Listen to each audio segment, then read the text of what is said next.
The world is saved.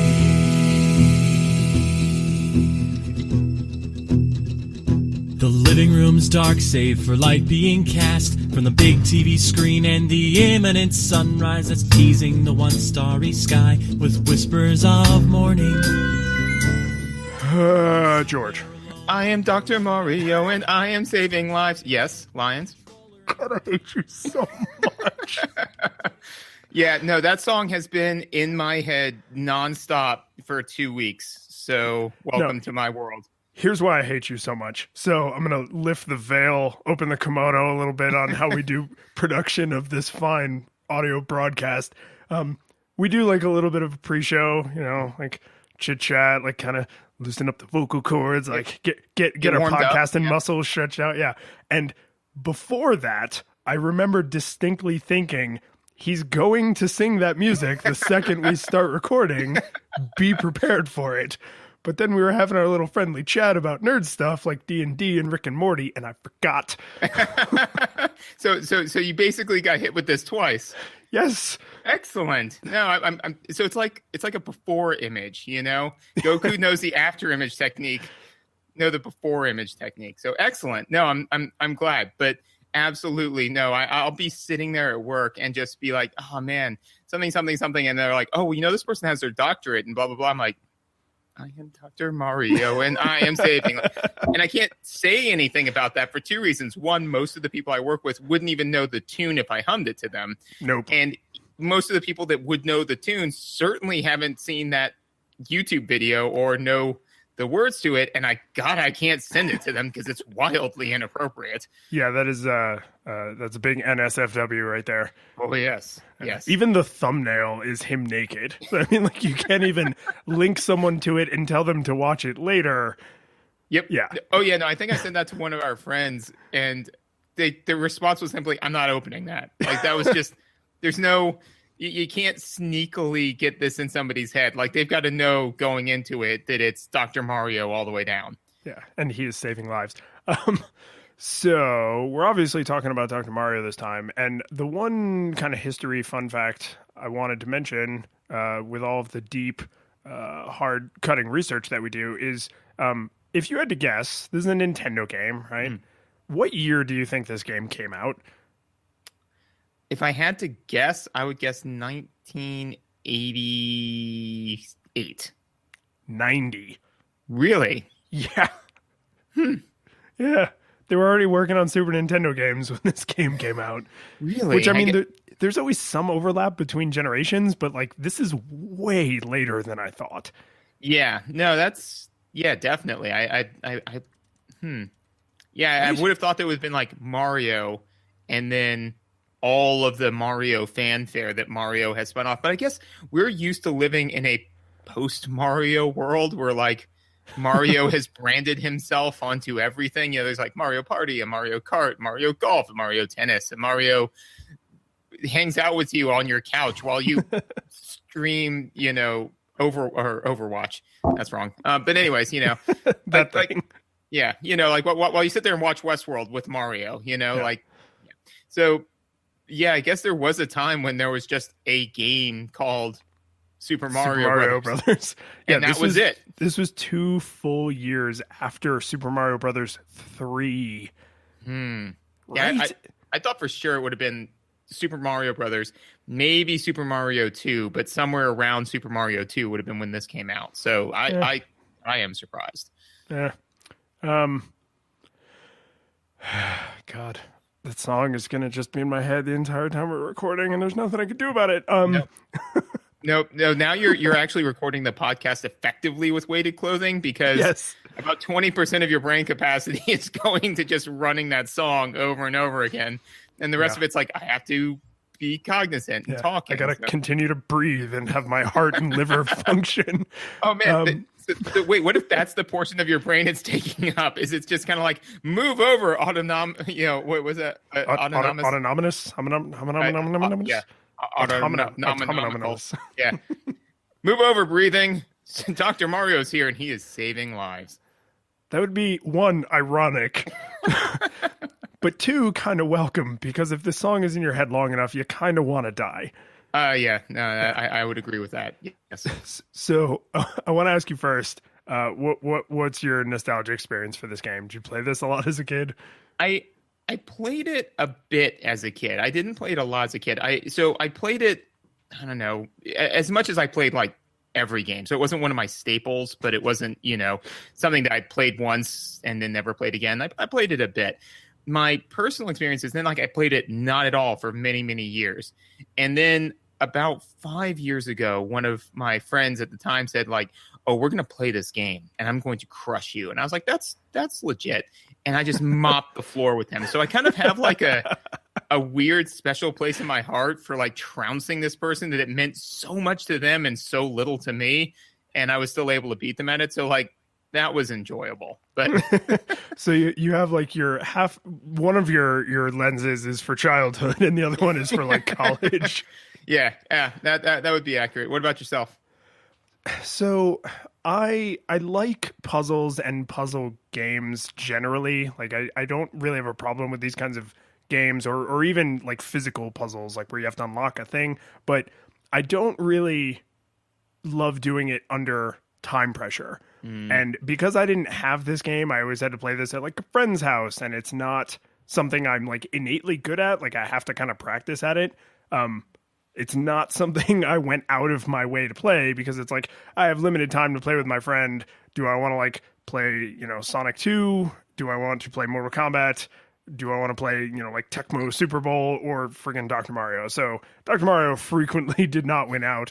Right. And for some reason, the mechanics, which I mean, we'll dive into a little bit, but they're just different enough from Tetris that being good at Tetris, which I'm not, but I mean, I'm better at Tetris, doesn't automatically make you good at Dr. Mario. Like it's a different kind of problem solving.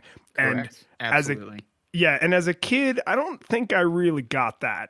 I think I just equated these two similar-ish looking games, and I was noticeably worse at one.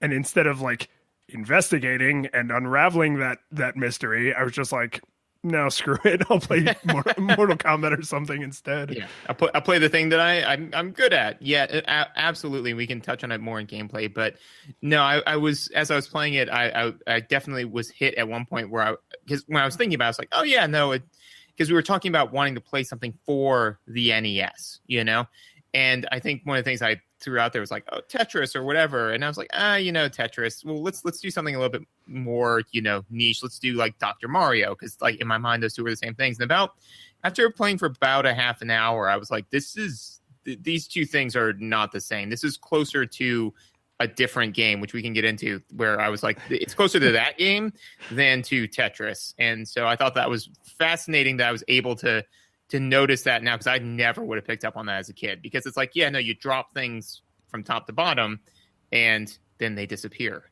Yeah. If you describe it, if you do like the TLDR of what the gameplay is like, it could easily be confused for Tetris. And I mean, there's no doubt in my mind that they saw Tetris and they were like, well, if we just slap Mario on Tetris, we're going to get sued into oblivion. Right. But if we make this one non-trivial game mechanic difference, it will be a unique game. And then we can, brand it with our super famous character. So like, I can give some props to Nintendo for not doing what a lot of like mobile game developers do now, where they're like, oh, it's Candy Crush, but instead of candies, it's different kinds of smoked meat. And it's like, no, that's still Candy Crush. Like, it's an identical freaking game. It's like, no, this is smoked meat slam.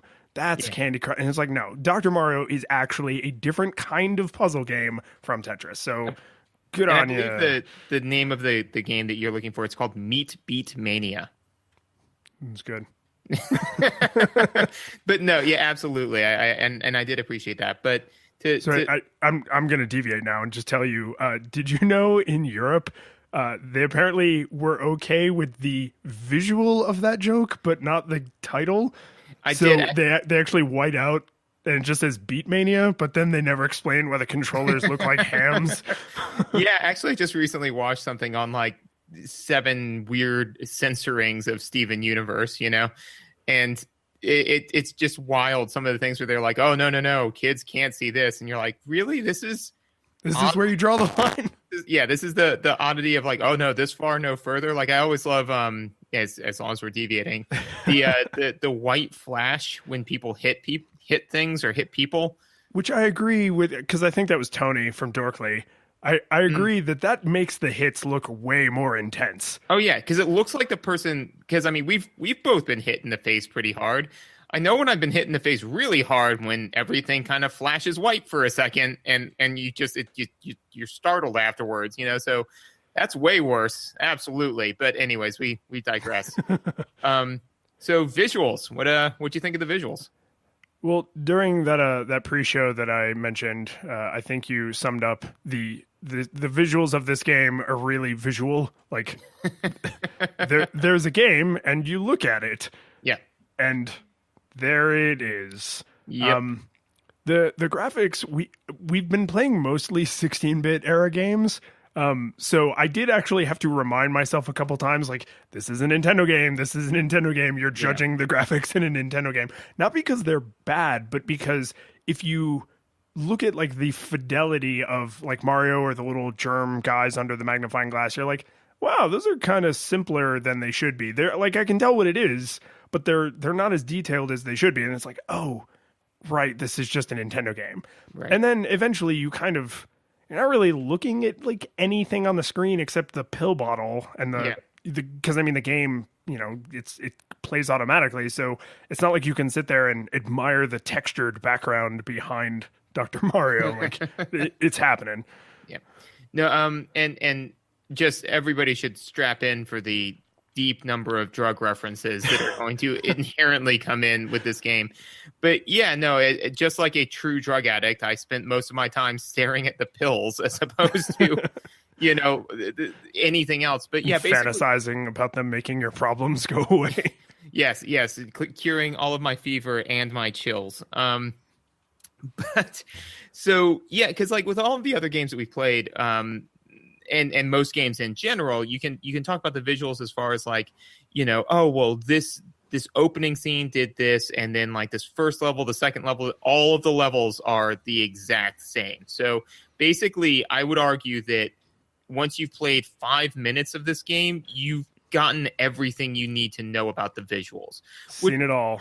Yeah, which in a game of this style, though, I would actually argue is a good thing, because you don't want to be in a puzzle game that's based on like reflex mastery, and puzzle solving. You don't want to be constantly switching up the background, like that would not in any way service gameplay, No, it would almost definitely be a detractor.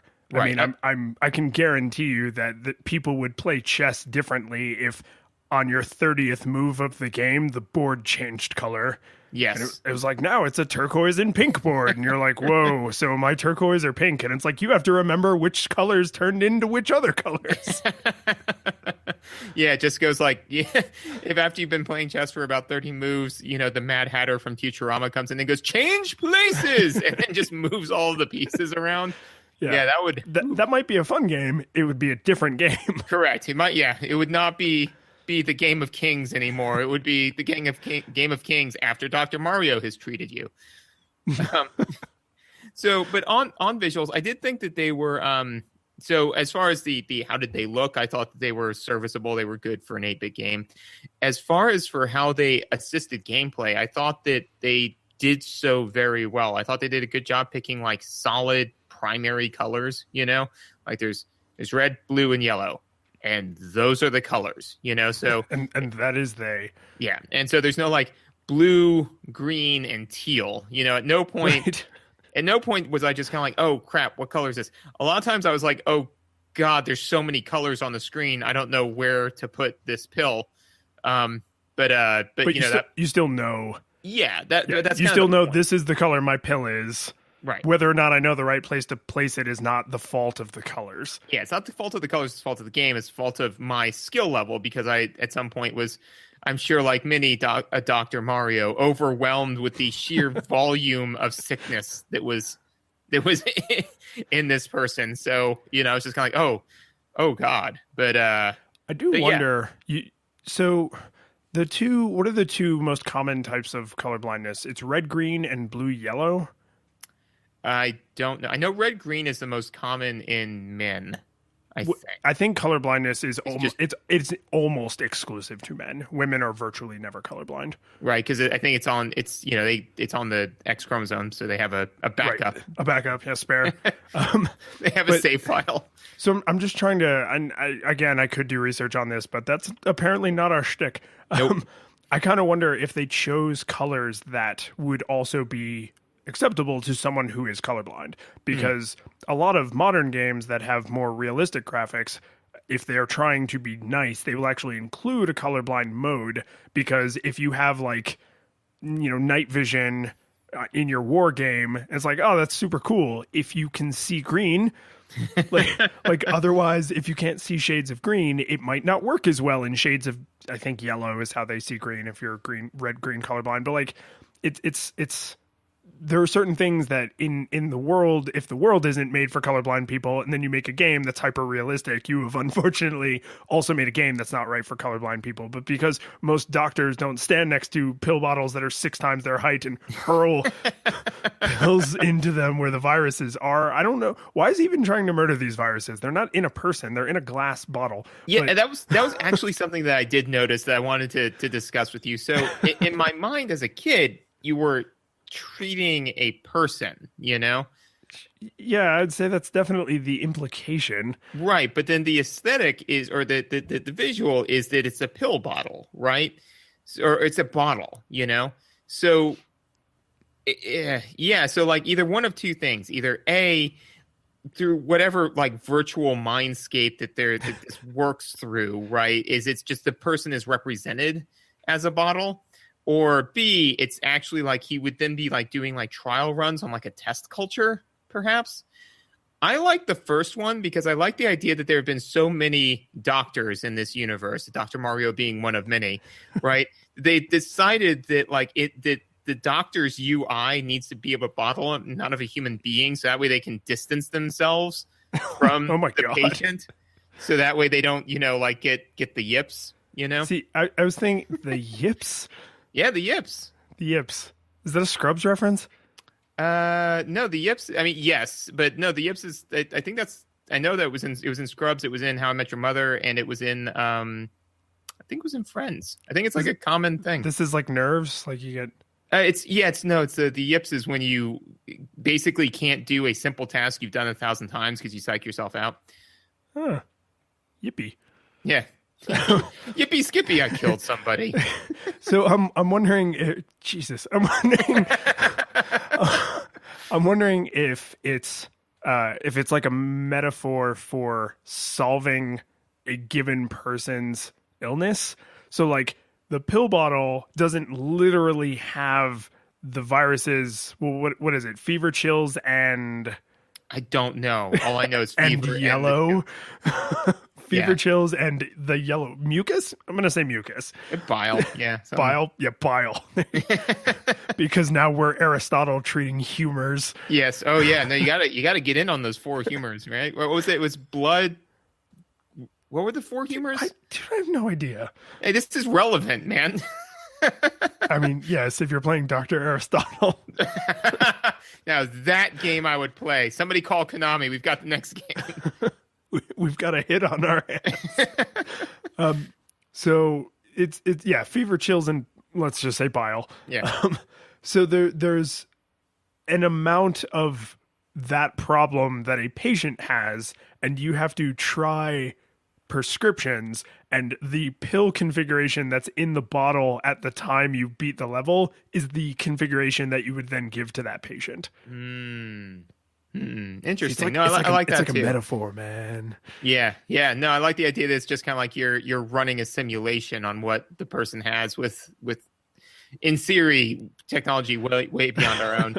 and this definitely dips in the gameplay a little bit, but it just I want to mention it so badly. So at one point I was playing, and basically I had like one chill left, and Dr. Mario's like, okay, cool. Yellow pill. And I was like, I don't need that. So I just throw it off the side. And he's like, red, yellow pill, red, yellow pill, red, yellow pill, yellow, red. I was like, stop guessing. Don't just guess, man. like you're just, because in my mind it was still a person. Like you're just pumping this person full of drugs, just hoping that you're getting it right. You have no idea.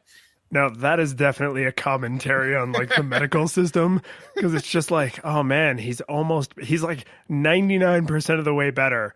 So how do I get him that 1% better? Try this. Okay, now try this.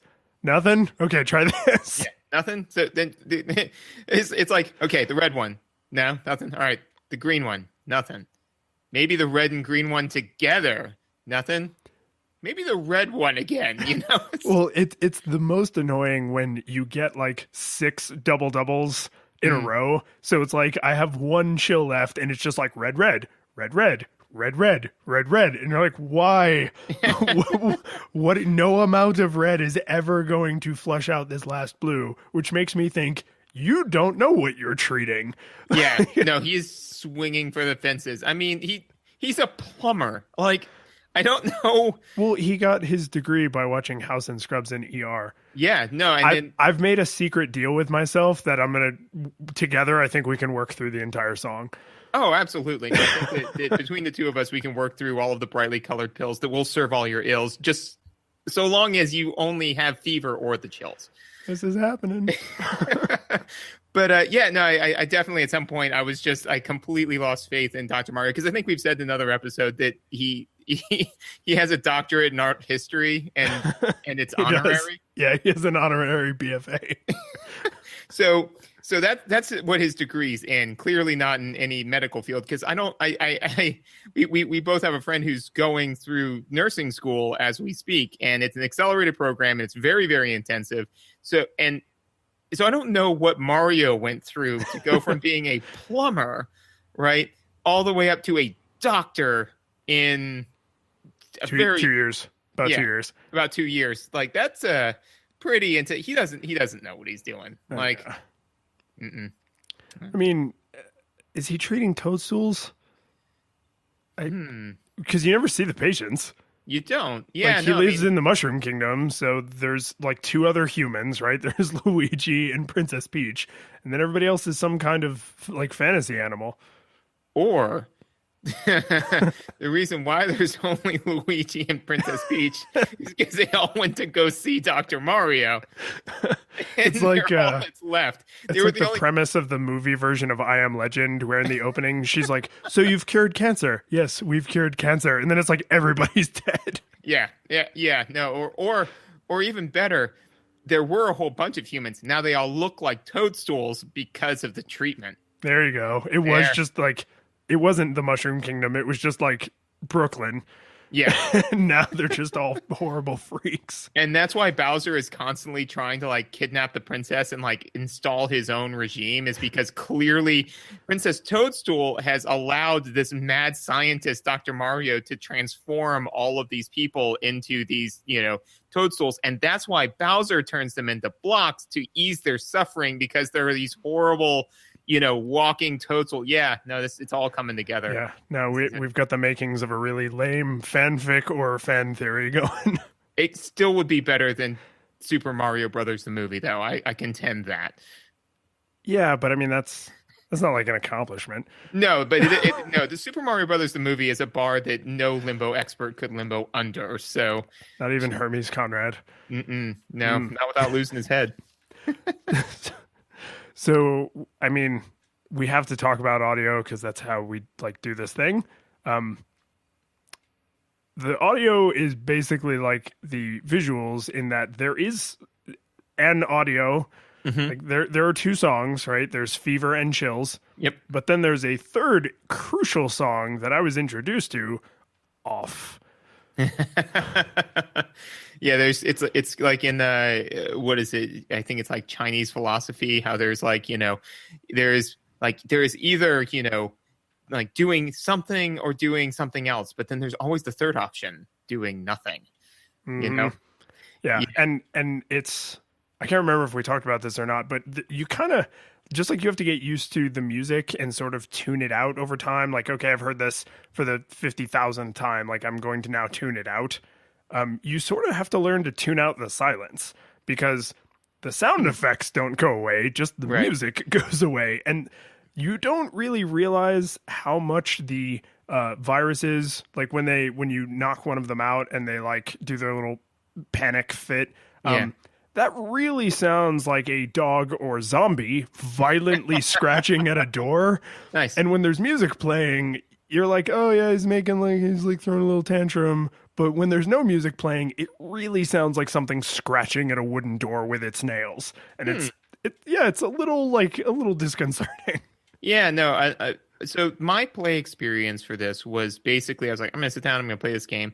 Set everything to easy as we typically do, and so I set it to, I think, chills. I forget which one, but the iconic one. That's Fever. Fever. That's the default one. Yeah. So the default music, default everything, and then sat down, played some Dr. Mario, and that game is still running right now. I was unable to, I think I got up to level 18, 19. I got to 76 viruses, and. Damn. Yeah, and that was the thing, is that and then I had to stop for a little bit because I made about 5 just stupid mistakes in a row where I was just kind of I'm colorblind now. I'm just flipping, because there's nothing more frustrating than when you've got red, yellow, whatever, and so it's like red, yellow viruses, whatever. You put the pill on top of them, red, yellow, you just the wrong side, Yeah. That's the worst, and I did that 4 times in a row, so I had to take a break. But so because of that, I was never able to change the sound because I was just in this purgative, never-ending game. Poor baby. But yeah, so yeah, I never got acquainted with the offsetting. It was always brightly colored pills that were solving all of my ills. Yeah. Well, if it makes you feel any better, I did try the Chills music because I was like, oh, well, I know Fever is the song and that's the one everybody thinks of. But I was like, oh, maybe Chills is okay. It sucks. It's not even, it sucks. You really have 2 options. You have Fever and Off, because Chills is just I'm sure if I listened to it 100 billion times, it would grow on me. But it has, it's the younger brother, right? It's Jerry Christ, the younger brother of Jesus Christ. And it's I've never heard of Jerry Christ. No, you have never heard of Jerry Christ. Yeah. And that's kind of the point, isn't it? Yeah. So I played one game with it and it was so abysmally short because I was doing okay. And then I realized I really just wanted to change the music. And I was like, I could just die. So then I just stacked the pills up to the top of the bottle. Yeah, no, I never went with the because that's the thing, is you didn't die, you killed the patient. Well, it depends. If it's your metaphor, then I killed them because I was frustrated with the music playing in my lobby. and if we're going with my metaphor, it's really not any better because I gave up on trying to save them because I was frustrated with the music in my lobby. Yeah, no, you just had that rage quit moment where you're like, you know what, I don't care, let him die. And people are like, Dr. Mario, you can't just let this patient die. I'm like, I don't care, if they don't change this music right now, I'm letting it go. And so it went. It's a terrible union. I would want to be in that union. Yeah, agreed. Yeah, actually, for notes for music, I've just got these are verbatim my notes. Note the first, my God, catchy. And then note the second, doesn't let you repick music. And then that's it. That's all I got for music. Those 2 things was, it's really, really catchy, and my God, I can't make it stop. Well, so other than Chills being terrible and the music being off, having its own set of problems, the one thing about the music that stood out to me as kind of a little shocking was there's music on the title scene, and it's not the Fever music. There is actually a theme song for Dr. Mario. Fever is the level music. I am certain that you're right, but no. Yeah, that's what I mean. When I fired up the game and that song started playing, I was like, the hell is this? Yeah, this is garbage. Yeah, because I remember just firing, because, I remember this game, and, again, I'm not amazing at these types of games, so I was just kind of like, oh, restart probably several times, and I just got stuck in this one. Because here's the thing, and this kind of leads in a little bit to gameplay. Here's the thing that I found with Dr. Mario is that it's very, very easy to get stuck in a cycle where you're not beating the level, but you're also not losing, which I got stuck in a couple of times where basically I made like several mistakes, and I'm like, this doesn't mean I can't finish the level. Like, I haven't made so many mistakes that this is unsalvageable. It's just going to take me an ungodly amount of time to clean up my mistakes and then move forward, progress in beating the level. So I'd say I spent about 4 hours playing, but there were definitely there'd be some levels where I beat them in like 5 minutes, and other levels where it'd take me like a half an hour to just slog through it, Yeah, because I mean, you have the mistakes you yourself as a player can make, plus just the randomness of the pills you get, and the because I think the virus is, even if you play the same difficulty, that's 100% random. Right, which I think actually I noticed speaks more. It's an odd difficulty curve because you think like, oh, well, it'd be very linear because they add X number of viruses per stage. But the randomness in which they're assorted makes a huge difference, because there were a couple of times where, just because of the way the viruses were laid out and just the way I happened to play, randomness, all of those sort of stuff, there was one point where I only had places for red or blue and no yellow. And so like every yellow instance of anything, I had to come up with some weird kludged way to like shunt that pill off to the side to like deal with that. And that was that. And so part of me, because at one point there was literally I'd say, let's say it's 10 spaces wide. 8 of them all across the top were all fever. And I was like, what am I supposed to do with this? Like, this wasn't me to a large degree. This is kind of the game. So, yeah, I mean, you got to treat it. You got to prescribe some high fives. Yes. Oh, yeah. No. And laughter is the best medicine. So, they fell down. So, okay. So that does lead us into gameplay. And now I'm going to briefly, or for however long we're going to go down this rabbit hole. So, like I said, I had a very weird game experience in that, I played it for about an hour or so, set it down, came back to it, played it for another 2 hours or so, however long. I don't know. Time ceased to have any real meaning. And so I started to, because it doesn't require a lot of active thinking, so you can set the back of your mind to just think about whatever. And all of a sudden I realized oh my God, Dr. Mario is the perfect tool by which to teach somebody life lessons. The reason I can honestly say that was not one of the ways I expected you to finish that sentence. I was kind of going through in my head, I wonder what he's going to say so that I can make sure I have something valuable to carry on the conversation with. But you just came from behind me. Yeah. I was looking out over here. I'm here. Yeah. No. In fact, at one point I was like, this is why the Japanese are eating us alive on the world market, is because they have Dr. Mario. So you became a one world government conspiracy theorist. Yeah, no, like I said, after 2 hours of just do my eyes are glued open and bloodshot, I was just kind of this is it. This is everything you need to know is in life is in Dr. Mario.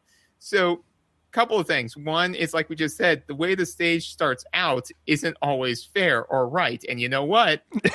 You just got to deal with that. Okay. Okay. Yeah. So there's that lesson of life isn't always fair. It isn't always perfect, but you know what? Nothing is unsolvable. It's just how much time, energy, and effort you're going to have to put into it. It teaches you to manage short-term versus long-term goals, right? Yes, it definitely does that.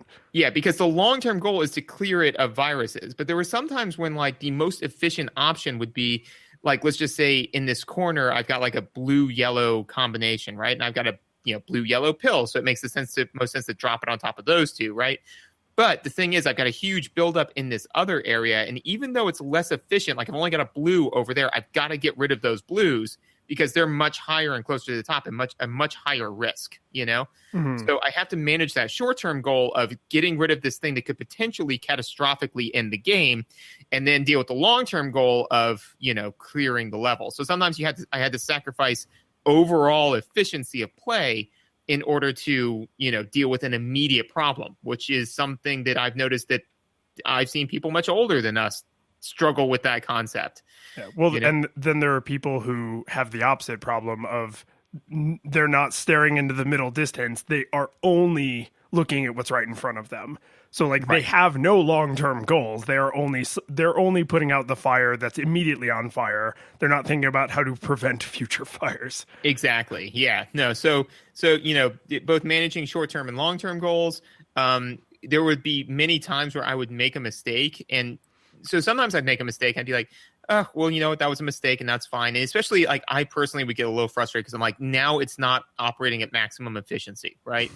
Like I have made a mistake, but you know what?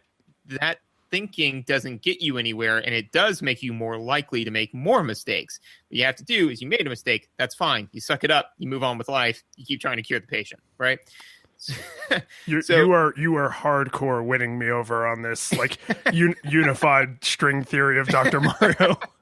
So not only that, but it teaches you to quickly assess and manage the severity of your mistakes, because there'd be times where I'd make a mistake and be like, well, all right, that's fine. That's salvageable. But there would be times where I'd make either one significant mistake or 3 or 4 minor mistakes in a row that were starting to compound each other. And I would suddenly say like, oh God, this is starting to become severe. I need to triage this situation that I've created for myself immediately before I even look to my long-term goals, even short-term goals. I have now managed to create a problem that has to be dealt with right now. I am at risk of losing this game, And so in my mind, I'm like weighing all these options and, kind of like doing all this sort of stuff. I was like, this is a great project management tool, as odd as that sounds. Because it teaches you how to be a project manager. Yes. Yeah. So I was just like sitting there, because my company is studying lean manufacturing, Toyota, all that sort of stuff. I was like, this is all of it. This is TPS management systems right here, man. I was definitely like that. I think that any project manager get together where they're trying to teach new project managers, like sit down, play Dr. Mario for a few hours, and then tell me what you learned, And if your pupils aren't massively dilated and you're not kind of foaming at the mouth, you're fired. Yeah. Then you know what? You still have potential. You're just going to be slow tracked. You're not. If you can't come up with 5 ways, a junior project manager. If you can't come up with 5 ways 5 lessons you learned from Dr. Mario about project management, then you're just, what? You're not bad. You're just not a good fit for this company. So I am half, you guys, you don't use Slack at work, right? You're a Google company. Use like Google Hangouts for everything. Oh, yeah. Yes. Slack is like a kind of chat thing. Oh, yeah. Yes. Sorry, when you said use Slack at work, I'm like, I work hard, you jerk. No, you use Slack. Yes. It's almost like they knew what they were doing. So you can set a status for yourself, and your status can include custom emojis. So my custom emoji status, because why would you ever actually put what you're doing in your status? That's dumb. Is half of like a neutral face with like the straight line and the straight mouth, and then half of a troll face. Because I think that sums me up pretty well. Like I get that. I'm always looking for the joke, but just because something's funny doesn't mean it's not like valid. And there's a little part of me that's like, maybe we don't release this episode until we've gotten a book deal for what Dr. Mario taught me about project management. Because that sounds really stupid, but I guarantee you if you release that as like a Kindle single, like there's an audience for that.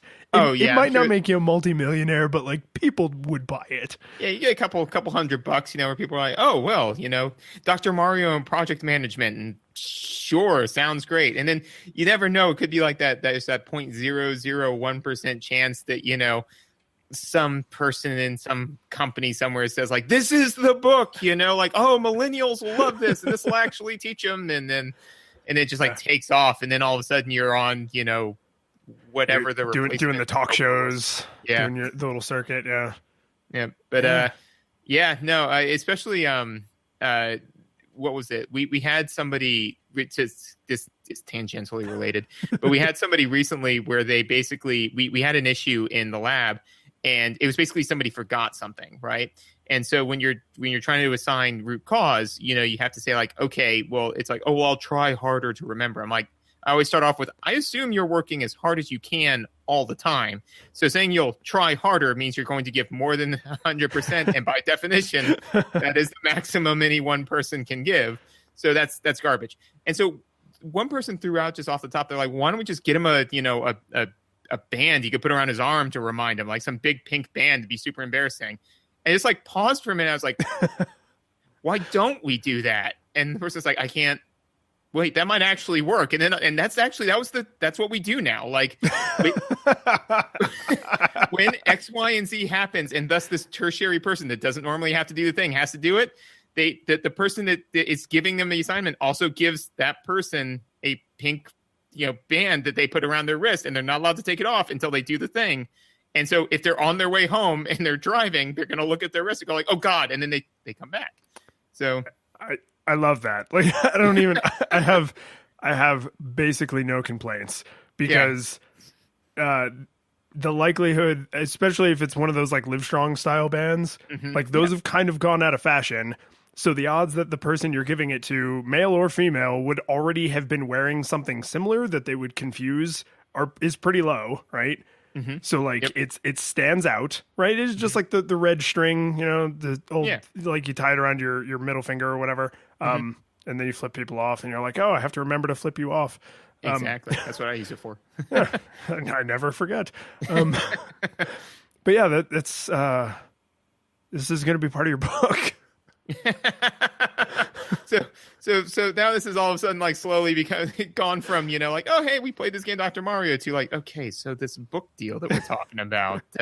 Say more things. I do want to throw out, we did skip controls, which I don't think is an unfair thing to do, because like the visuals and the audio, there are controls. Yes. Left, right, down, rotate the pill. And that's it. Well, left, right, the pill falls automatically. Down accelerates it. And then, does. Rotate the pill left, rotate the pill right, which for something that's two colors and can only be present in those two orientations, you actually have to spin it a couple times to be sure which one is rotating it which way. Oh, yeah. No, it's definitely the USB drive of, it's always the third time. Which it should never be the third time, but it's always the third time. Yeah, but the reason I wanted to mention the controls specifically is because in games like checkers, way more so chess, way more so a game like Go or Mahjong, like there's simple and complex rules. So are the rules of the game simple or are they complex? And then there's shallow, how complicated is it to master the game, and deep. So it's there's like a quadrant in different games or in different places. So like chess, not terribly complicated. The rules are fairly simple, but it's very, very deep. Lots of combinations, lots of configurations, lots of crazy things can happen. And that's actually usually the definition of a good puzzle game, or like an engaging, thinking game, is that the rules need to be simple, but it needs to be deep, because a novice can enjoy a game that they don't understand the full depth of, but a novice cannot understand it, or cannot enjoy a game that they don't understand the full rule set of. To speak to your point, the game that I've heard that is the exemplar of, was it simple but deep, right? Is Minecraft. Yeah. Excellent example. Yeah, where it's just kind of like it's takes you 5 minutes to understand all of the mechanics that you need to know about Minecraft, and then you can spend years mastering it and doing all sorts of different weird stuff within Minecraft. So yeah, but this is something about Dr. Mario that I thought was actually, I doubt I really recognized as a kid or appreciated, which was I had to continually remind myself, yeah, you weren't very good at this as a kid, and you're not going to be very good at it now, but you could become good at it if you're willing to invest effort in it, because it's not complicated. Right. Like it is simple enough that literally just practice. Like even if you didn't do focused practice would be enough to increase your skill level slowly, but you would still get slightly better over time. And then if you actually focus, because the rules are so simple, you could get considerably better over time. And the reason I wanted to make sure I pointed that out is because so Susan, my wife, played this game a lot as a kid, and I was like, Susan's a pretty good gamer. Like, if she says, and she's pretty humble, so she was like, yeah, I'm pretty good at Dr. Mario. And I was like, oh, she must be awesome at Dr. Mario. So I was like, I need to like see this. So I said, why don't we try the 2-player mode? Because then I'm doubling up on my research, right? Like I'm seeing you play and I get to try the 2-player mode in the game. And the problem with the 2-player mode is it is the only time you can play the game where you are not just playing against the game, by which I mean whoever finishes first wins. It's not highest score. It's not least number of pills. It's literally just whoever finishes first.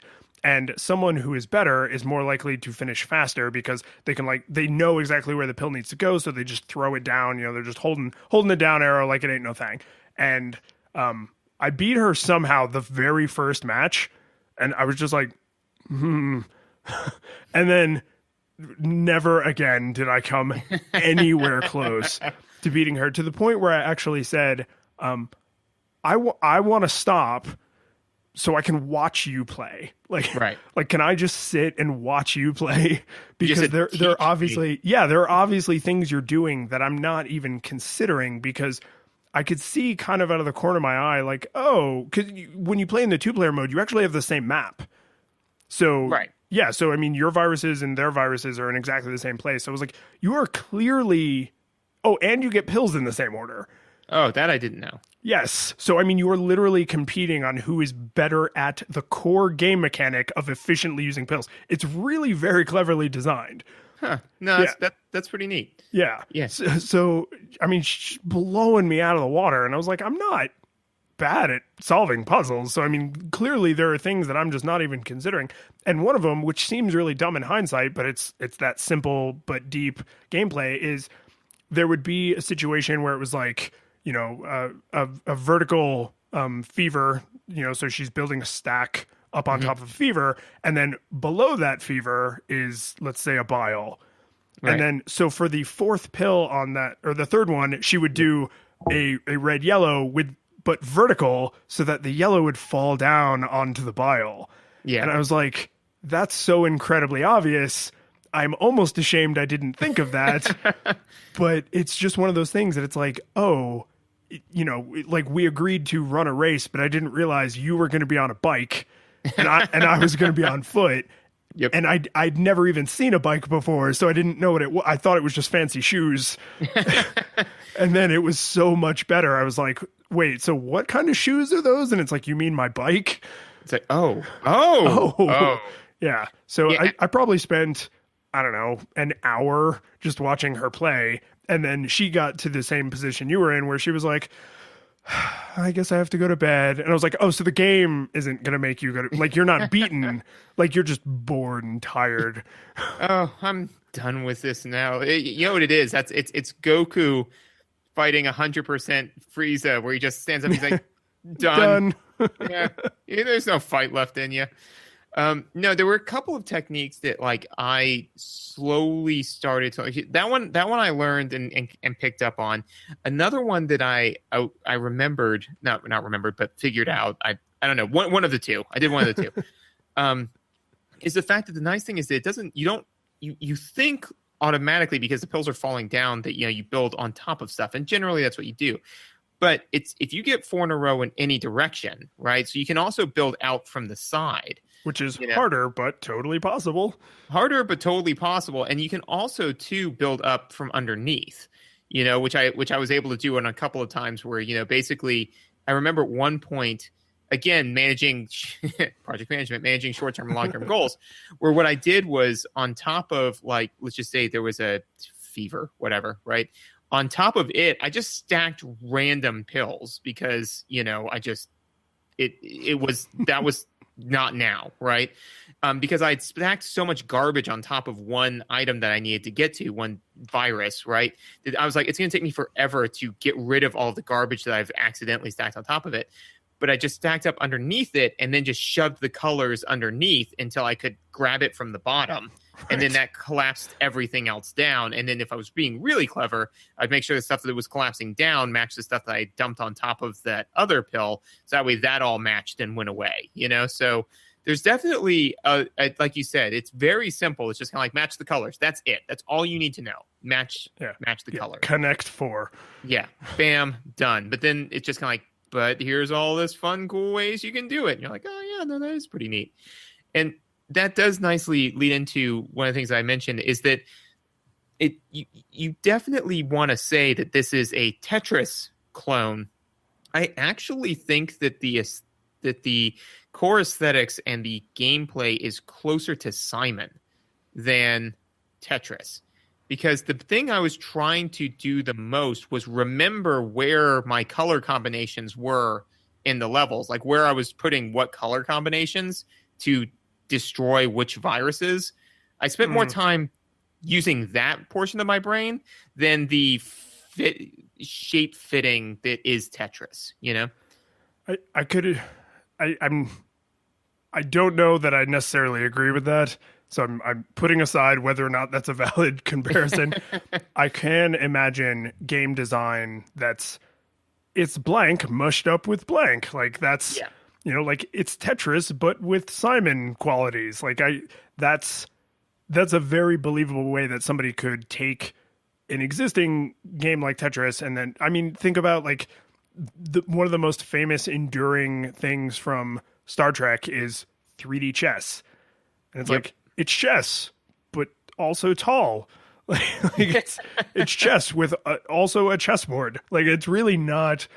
It's a brilliant leap because the minute you hear it, you're like, well, that's stupid. And it's like, but you didn't think of it, right? Like it was too obvious. And I can imagine someone saying like, you know, oh man, Tetris is like you gotta make the rows. What if there was like crap in the way?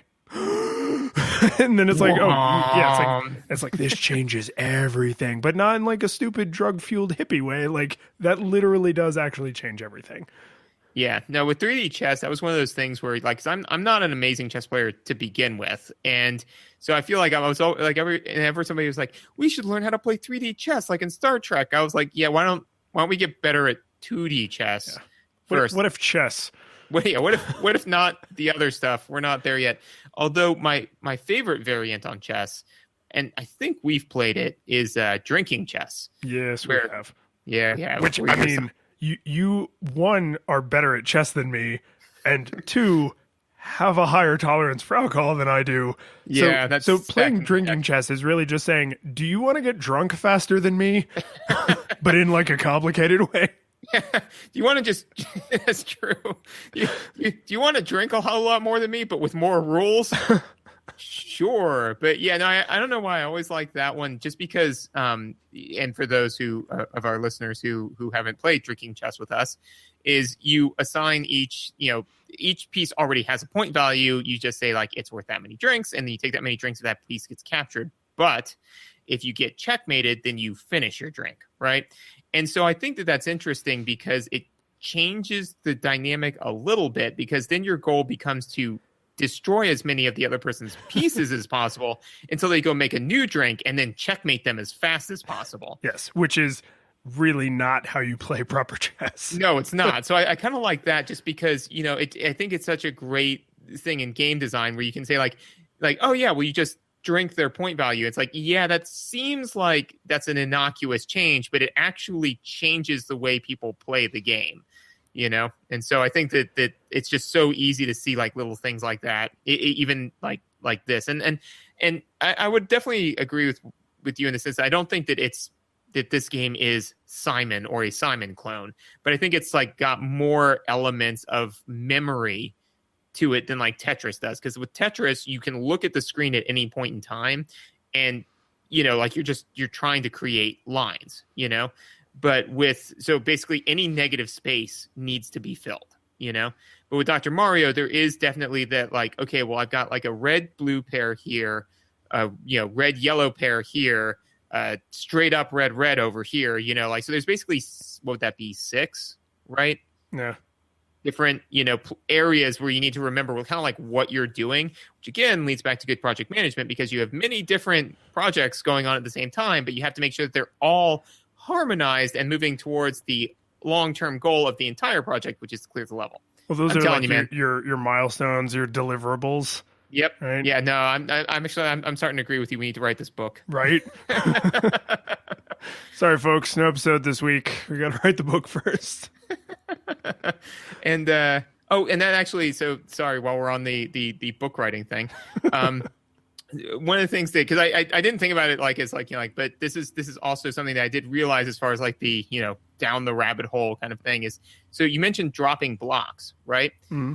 So one of the things in many, different like leadership things and that they always say like, well, when you're looking at a process, question everything, because so many times you'll look at a process and be like, all right, well, we have to do A. And if you just assume that, then that can throw a wrench in things, because sometimes you don't have to do thing A. You have to question whether or not that is actually a necessary part of the process, right?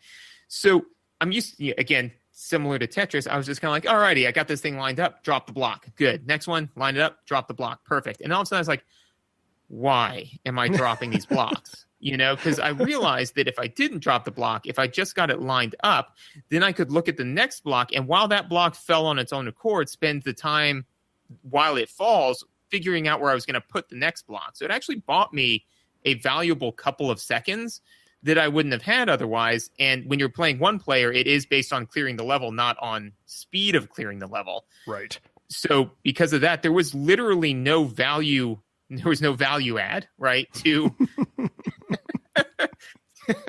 to dropping the block, right? And so it was actually, and it was getting in the way of my long-term goals. So I was just kind of like, I shouldn't be doing that unless literally I would do it towards the end when I just, had like 3 viruses and I knew exactly where everything was going and it didn't matter. But when I was at like 74, 75 viruses, I'd line something up and I'd be like, okay, now you do your thing, because I got to figure out where this next one goes. Because if I make about 3 mistakes, this whole thing's going to fall apart on me. So, well, and this is so. I think it's fair to say like we both enjoyed playing the game a little bit to my surprise, which was kind of delightful because I expected this to be like a little bit of a slog, but I was like, maybe it'll be pretty good. And it turned out that I enjoyed it quite a bit, which was nice because, expectations under promise, over deliver. Yep. But the one thing that I didn't mention in 2-player that's it's another very small change that dramatically changes the gameplay is if because your whatever didn't get cleared then falls down. So like you get 4 reds and then whatever was sticking off of those, like they fall, right? Right. Well, if you line up multiples either at once or you line up multiples like they fall and it creates a double or more, that crap flies onto your opponent's screen. Yes, I remember that from 5 years ago where I just beat the mess out of that one guy. I did something and he just started swearing. It's like, what? He's like, every time you do that, it throws garbage on my screen. I was like, oh. Yeah. And there's actually the fact that it throws garbage on your screen is detrimental to your long-term goals of clearing. Right. It's all project management speak. Oh yeah. No, we've completely changed our jargon from like gameplay stuff to like, well, you see, the problem is, Lions, that this doesn't really service your long-term goals. It's like, oh, I absolutely agree. And so anyways, continue. It does impact your long-term goal of beating your opponent and doing it as quickly as possible because now you have more crap on your screen. The thing that is actually the largest, I think, impact to your ability to then beat your opponent is, so like say you get a fever and a chill, so now I'm going to get a red and a blue single block, like just one little pill thing is going to fall down based on where those things were when they were destroyed on the screen. So then they fall from the top. I can't do anything while that's happening. Like, so I just have to sit and calmly wait for crap to fall down from the top of the screen and then screw me up.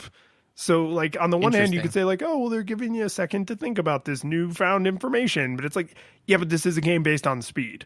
Like if I was playing just against the computer and this happened randomly, then maybe that would be different. But when it's first across the finish line and this happens, especially playing against Susan, who got doubles like they were going out of style, she's just like doubles, like not even counting them. Just nice. So a couple times she beat me where like she arguably threw like twice as many pills as I did because she continues to play while I am waiting for this sadness to happen. And if you are very unfortunate and they fall all the way to the bottom of the screen, it's like, oh, so I need them to land anywhere so that I can get back to playing. It would be nice if they landed somewhere that actually was beneficial. Like, oh, red one landed on top of a fever. That's not so bad. But for them to just sadly, slowly make their way to the bottom of the pill bottle, you're like, okay, this feels like a disproportionate punishment / reward. Right. Well, I mean, it's and I always flip these two, but it's a feedback loop where basically once the person starts to gain an advantage, their likelihood of gaining a grander advantage increases, Yes. It's like, I mean, a good example would be like beer pong. It's like if you start to lose beer pong, the chances of you continuing to lose this hand-eye coordination game now that you've been forced to drink is higher, So that's interesting. And most of the time in game design, you try to avoid that. But, one of the things, though, I would argue that I don't like about modern game design is I think that that feedback loop should be curtailed to a degree. But that is so frustrating sometimes in modern games where you are doing very, very well. Your opponent's struggling and it's a skill-based game. So you're like, hey, we were arguing on who was better at this game, me or you. I'm better because I've, done everything right. But then they get 4 stars for participating and another star for the fact that they didn't wear shoes in your house and, like whatever the hell they're getting stars for. Or weird ass game you're playing. Yeah. Yeah, I'll talk to you offline about this particular game. You should get into it now. Anyways, no, don't get into it. No, don't. This game's just for me. But yeah, so that gets frustrating, I think, sometimes in modern games. So now when I see that lack of a balancing mechanic in older games, a part of me is a little refreshed because it's like, no, good. You started losing and then you continue to lose because the other person was better than you, and the game didn't help even the scales just to make things more nail biting. You know, rubber band physics in Mario Kart. Yeah, exactly. Oh God, no, I get why they had to do something, because literally just saying the first to finish would make the 2-player game different from the single player game in basically no way, because you could master the single player game and then you just dominate in the 2-player game. But because the double or triple or however many things you can cleverly line up will then go onto your opponent's screen, that is a kind of thinking you don't necessarily have to develop in the single player game. You could be excellent at the single player game and not be throwing doubles like they're going out of style. You're incentivized to do that, but you're not required to do it. Whereas in the 2-player game, you're really heavily incentivized to do it because it gives you a marked advantage. Well, and that's interesting because actually one of the notes that I had was because I only played the single player one. And so I had a choice either way. So basically, at first I was just kind of like, okay, well, do you go for, setting up the pills and the viruses in such a way that, it's minimal effort, minimal damage, in the sense that, you're maximizing for clearing a virus at a time? Or do you try to set up these like huge Rube Goldberg machines, and so that way you put that final pill in place and then you clear like 15 pills all at once, like which one do you go for? And at first I was going for like the Rube Goldberg machine because I think that looks really cool. And honestly, it makes me feel very clever. So, whatever. And then again, project management, I was like, that's not helping my long-term goal. So let's narrow it down. Let's one piece flow this, right? So, but that's interesting. Too minimal though has the opposite problem of, if you're like, okay, I want to clear this fever. So I'll put, a red, blue, and then, the next one's a red, yellow. That's fine. Oh, and then the next one's a red, blue. That's fine. And it's like, yeah, you cleared the fever, but now you have this freaking mess Yeah. So it's like you can't get too into the details of like, I'm going to build this grand thing. This is almost like software design because there's two methodologies. We've gone so far off the rails. Well, I mean, we knew this. I mean, the game is a single visual and a single mechanic. This was always going to go off the rails. It was meant to be. So there's these two methodologies. One is called waterfall, where you do all of stage 1, then all of stage 2, then all of stage 3. So it's like, plan, design, build, ship, that kind of thing.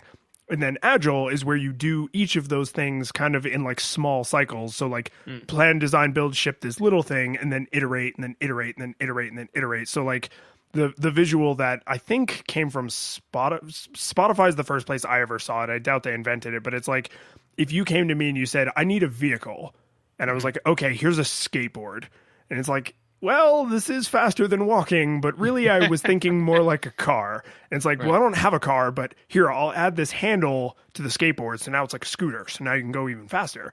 Like, well, I still really kind of want a car, but yeah, this is a lot faster. And it's like, okay, now I'll add a little motor. So it's like a little moped, right? And then it's a motorcycle, and then it's a car. So it's like the problem you were trying to solve was like, I need a faster mode of transportation. And it's like, I will get to your thing, but you can either walk for 6 months until I build you a car, or you can ride this skateboard, then ride this moped, like a month at a time. So it's two different kind of ways of thinking. And I think the problem with waterfall, like build the giant Rube Goldberg machine, is obvious because you make one mistake and the entire thing breaks horrifically.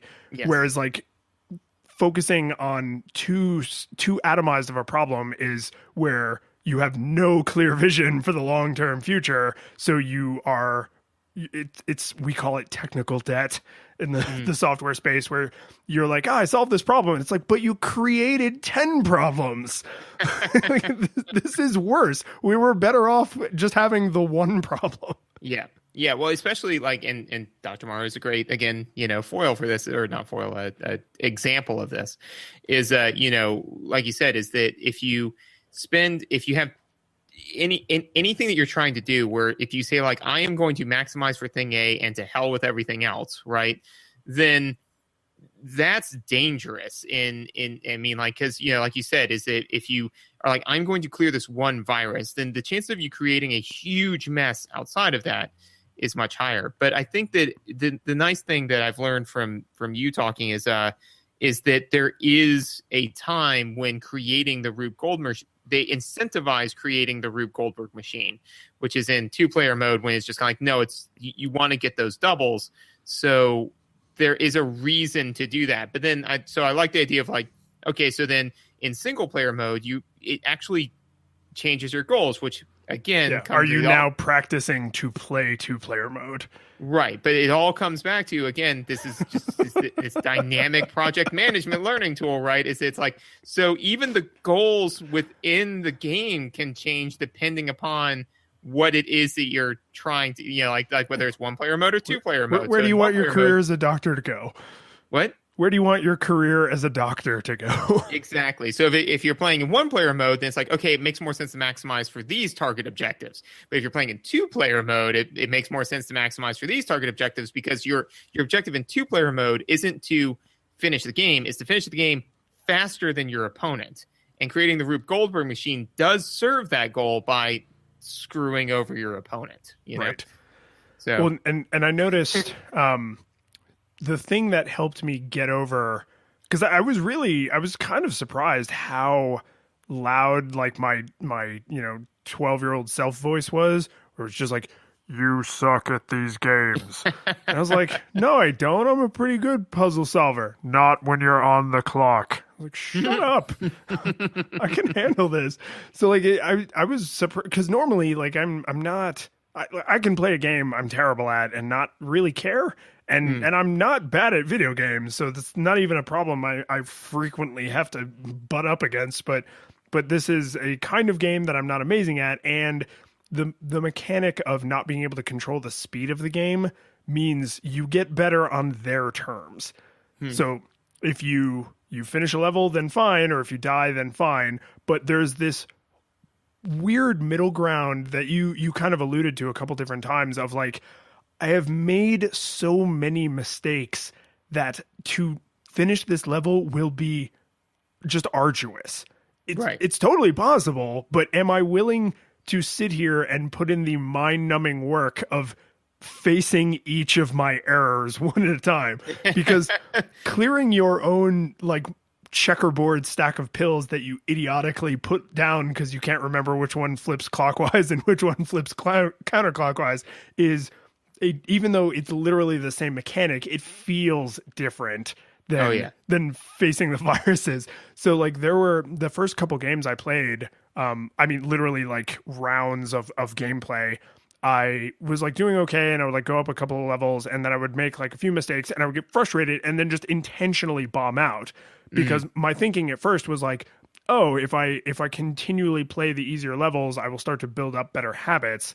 And then I stopped doing that and was like, no, I have to learn to deal with my mistakes because this is the greatest life lesson tool God has ever given us. And somehow we have all been foolishly overlooking it. Yeah, apparently. Yeah, no, I mean, apparently the answer to all of it the whole time, like that's the prestige. The prestige of life is Dr. Mario. The answer the whole time. It was always Dr. Mario, you know? But I mean, it actually made me, because it forced me to assess like, long-term versus short-term goals. What's a crisis? What feels like a crisis, but it's not actually a crisis, right? And so when if I got to the end of a level or near the end of a level where I was now faced with dealing with my mistakes, it was like, well, yeah, I could just, flip the TV off and call it a day, or I could clean up my mess. Yep. And then try and do better next time. Yep. And it's like, so not only is it like the greatest project manager training tool, but there's like a whole like coming of age story that we could write about Dr. Mario. Oh yeah, no, absolutely. Because that's the thing is that, and I think that it's interesting because I don't think I would have gotten there on my own, but like you said, it's mechanically it's the same, whether you're destroying viruses or cleaning up your excess pills, right? And by the way, I totally expected this episode to go into like weird drug abuse areas. So I think the fact that we've managed to make it like about project management and like life goals, I'm kind of a little proud of us for more than feels a like little. a high road. Yeah, absolutely. certainly by comparison. So then, okay, so the viruses are a metaphor for other people's mistakes, and the pills are the metaphor for your mistakes. And it always feels worse and always seems worse to be cleaning up your own mistakes than somebody else's, because when you're fixing somebody else's mistakes, you feel like you're making progress forward. But one way or another, they're both mistakes that have to be fixed, and they take the same amount of time and the same amount of effort. It just feels worse to clean up your own mistakes. I'm gonna reframe that as external problems, like things that are not under your control versus things that could have been under your control, but you flubbed on. Right. Yeah. So pretty much. Yeah. But yeah. Yes. Oh my God. Yeah. Yeah. No, I don't know how I'm gonna go to sleep after recording this. Like my mind's all abuzz. Yeah, no, I'm telling you. How about this? After this, we'll get off of here, and then we'll both just sit down and we'll come up with the table of contents tonight for the book. And then hopefully in like 6 months or something, on this nostalgia goggles, it could be like, hey, so we wrote this book. Go check out this book. It's pretty neat. And then I think out of the two of us, though, honestly, you should do the book on tape. Like between the two of us. Oh, do I get to do the audiobook? Oh, Jesus, yes. I mean, I didn't want to assume. Oh yeah, no. I mean that's safe. If for some reason somebody needs to lift a large number of the books over their head, like I'll call you. Yeah. Yeah, I'll do that while you narrate me lifting it. Actually, yeah. So now there's going to be like a whole nature documentary of us like delivering the books to the warehouse. Man, this is exactly like. This is another like half troll moment where like I'm kind of making fun of these people, but I'm also sort of serious. Like this is literally a oh God, there's some goofy marketing name for it, but like you want to do things that will help create the next thing people will give you money for. So like say you're like you have a podcast and it's like you hypothetically. Well, so this is what a lot of people do is like they have podcasts and then they'll turn some of their podcasts into like blog posts. Their blog posts are sponsored, or in their blog posts they talk about like physical equipment you can buy and they have like referral links, right? So like you already did the work of researching, or part of the work of researching the blog post by talking it through on the podcast, right? And then you can like continue to sort of snowball these things, and the objective is to never have like a truly isolated project. They all are related in some way so that you're getting like force multipliers all over the place.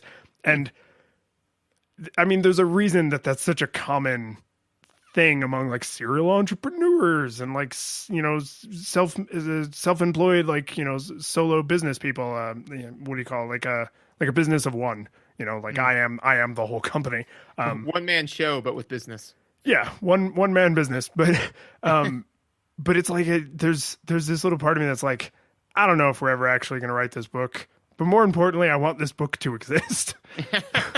So, like, we could write it, but I'll just die happy if someone's written it.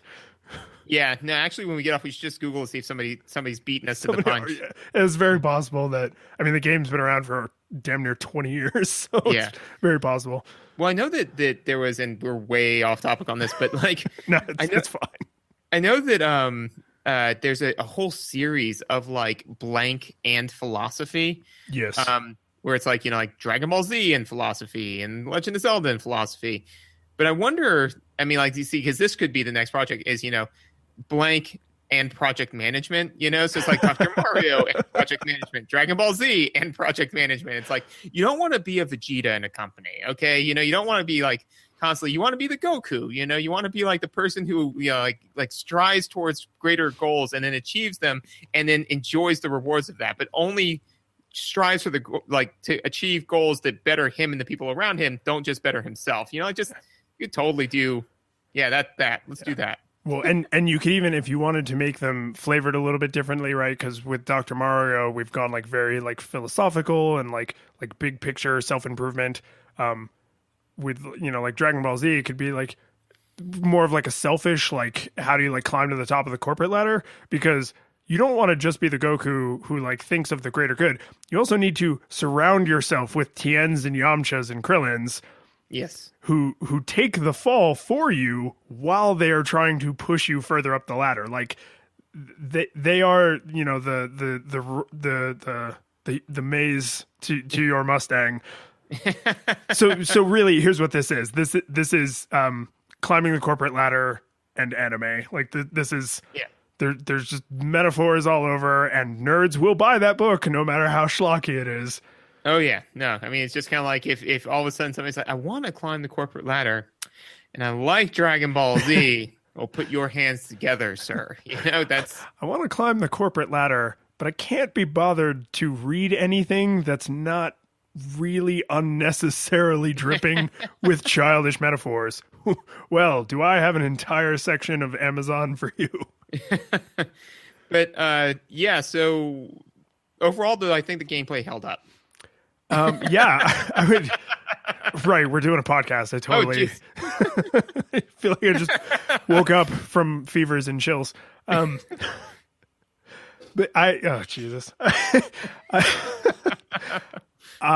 Yes, I agree with you in that it held up, but it actually, like, now that I have had my coming of age story and I am an adult and I was able to not get like controller throwingly mad at this game because of myself, because the game doesn't really cheat. Like you only take out of Dr. Mario what you put in. So, and as a kid, I was not prepared to learn those life lessons.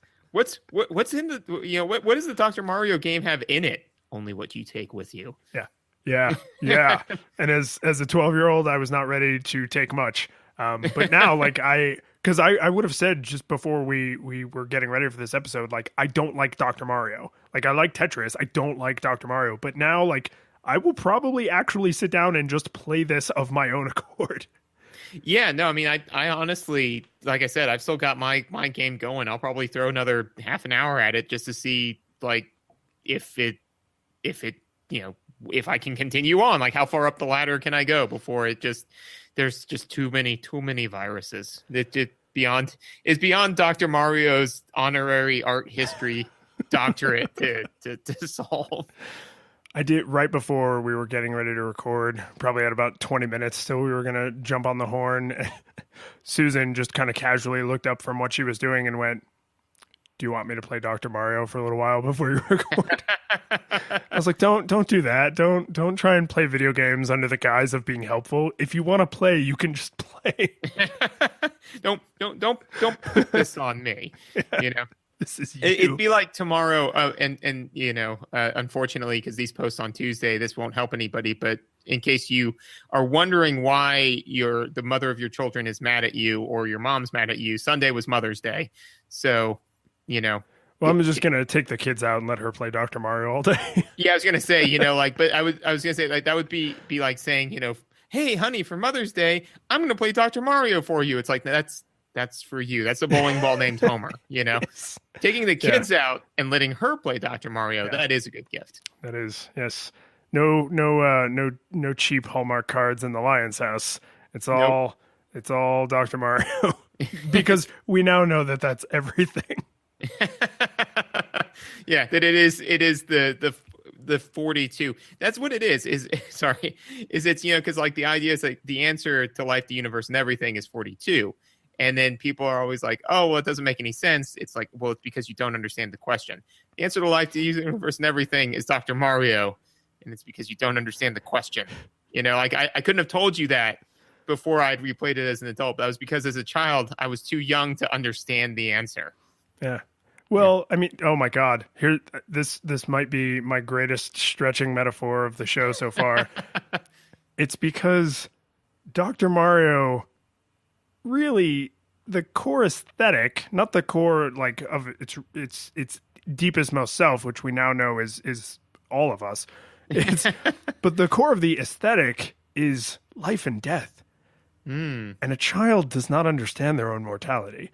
Oh no, I'd even argue that I barely have a concept of my own mortality now. Think about what Dr. Mario will mean to you when you're like in your 60s. Oh yeah, no, it's just going to keep gaining more and more meaning. No, just recently in my own life, I somebody said, "Oh, you know what we should do? Thing A," and I said, "I can't do that." And they were like, "Oh, why not? You know, George 5 years ago would have done it." I'm like, George 5 years ago didn't have kids. Like so that I think is the only thing that's caused me to actually occasionally check my own mortality, because it's like, no, because before if I died, that was everybody else's problem effectively, you know, like, but now like people will be impacted that don't want to be impacted. So that's the only thing that's starting to check that. So yeah, once you have kids, grandkids, got to go back, play Dr. Mario. It's like the Star Wars trilogy. You have to watch that. Got to revisit.